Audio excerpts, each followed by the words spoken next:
Hi, I'm John Edwards. Hi, I'm Paulo Garcia. We're senior designers for Mortal Kombat vs. DC Universe, and today we're going to be talking about super moves and pro moves and how they affect the gameplay in our upcoming title.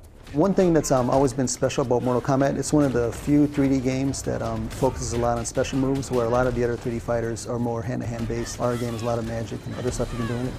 Yeah, a lot of games that are out there right now, they don't have things like projectiles, teleports, stuff like that. Our gameplay really is kind of built around not only the fighting styles themselves, but how we can utilize these super moves, put them into combos, especially now with our newest game. Super moves and the pro moves that we'll be talking about later really influence how the gameplay plays out. Like Scorpion, one of everybody's favorite moves with him has always been the spear, because when you hit somebody with the spear, it pulls the guy in, and then you get to him with the combo. And then he also has a teleport move, which you can use as a more defensive getaway type move. In this game, we're actually trying to use these super moves more in the actual gameplay and the combos themselves, so they're not kind of standalone attacks. Yeah, and the combos you can do, you can pretty much make them up as you go along. We don't put any kind of restrictions on the player. You can pretty much do any punch, any kick, and then go right into any special move. Something else that we've been trying to do is take some of the classic super moves from past MK titles, like Katana's back in this game. She's one of my favorite characters back in MK2. We really wanted to get her to kind of feel more like the MK2 character, because she was like one of the more combo-heavy people. So she has like her classic fan toss, the air fan, things like that. And they will actually hold you in the air so you can continue with like jump kicks afterwards. And we've also given a good amount of new moves to older characters. Like Sub-Zero's got a new teleport he can do, because we felt that he was a good defensive character, but he also needs some way to get around the arenas a lot easier. We have probably a lot more super moves, I would guess, per character in this title than in the past. Everyone has at least, I think, five or six super moves. We're trying to focus on how each individual super move not only worked separately, but how they work together to make a character feel complete.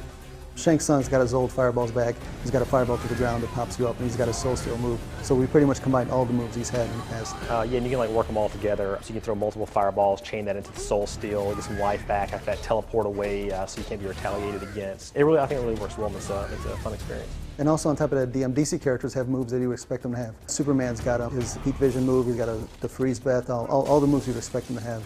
We work really close with DC, obviously, on this title, and we wanted to make sure that all the DC characters were kind of represented faithfully. So a lot of the super move designs we would come up with, we'd say, oh, Batman, we wanted to have this. We'd send it off to DC. They would say, oh, it'd be a little bit cool if he does this, it'd be more per brand if Batman does this kind of move instead. So we got a lot of really cool ideas from the DC guys as well. Yeah, like Flash uses his super speed for almost all his special moves. It really gives the DC Comics flavor to all the characters. I think they all feel pretty authentic.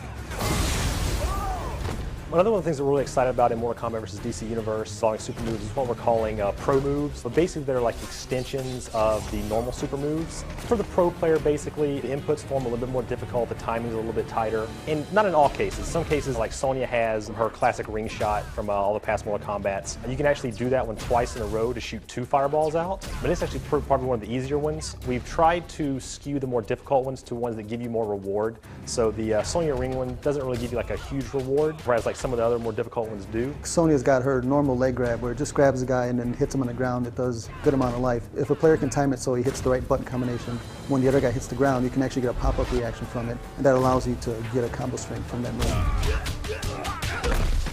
It's not all just things that, add extra damage. Some of the stuff also is, like you could throw a missile with Lex Luthor, and you can chain that directly through the pro move system into like his escape, his boot escape thing. So basically it essentially gives you a free fireball that people can't retaliate against. So we really want to try to be creative with those things. And some of them will just add simple, more damage to moves. Like Superman's got his heat vision move, but when the heat vision connects, you sit there and can mash all the buttons fast enough, you can actually extend it to be like 5 hits. They're not all the same inputs. Like Paul was saying, there's like mash ones, there's ones where you just hold the button down at a certain time, and there's ones that are actually more difficult, which are completely, new motions with a D-pad and a button input that all have to be input within like a very small window. We wanted in this game for players to take longer to master a character. Like you're going to pick up the game and you're going to learn to play Superman, but then after a few days you're going to learn, hey, I can do this move here. Every time I ground pound a guy, I can tap the buttons twice and I can pop the guy up afterwards. Especially for online games, it should be really cool. Just pulling these things off in a combo and during a match even is a very exciting thing, and people realize that they're very hard to do. And so when you do them, it's kind of like that extra little bit of, look how awesome I am. Yeah, you're gonna be able to show off to people pretty well with these pro moves. A lot of these pro moves can be chained into multiple versions of themselves, so it's not just this pro move has one thing you can do out of it. Some of them you can actually chain together and make little mini combos just out of the pro move. Whenever you're playing against somebody, you're actually going to be able to tell when they do a pro move to you, because you're going to hear the unique pro move sound, and there's this particle effect that goes along with the pro moves. The good thing about seeing these things visually and hearing them with a sound is that if someone happens to do it to you when you're playing an online match or the AI does one, you'll actually know that that is a pro move. And so even though you might not know the inputs to do it yourself, you'll know that it exists. So then you can actually go into the game and experiment and find it yourself. Mortal Kombat vs. DC Universe comes out in stores in November. Yeah, we're excited to have you guys get your hands on the game and try a lot of these super moves and pro moves out for yourself. We hope to see you online. Okay, thanks for watching.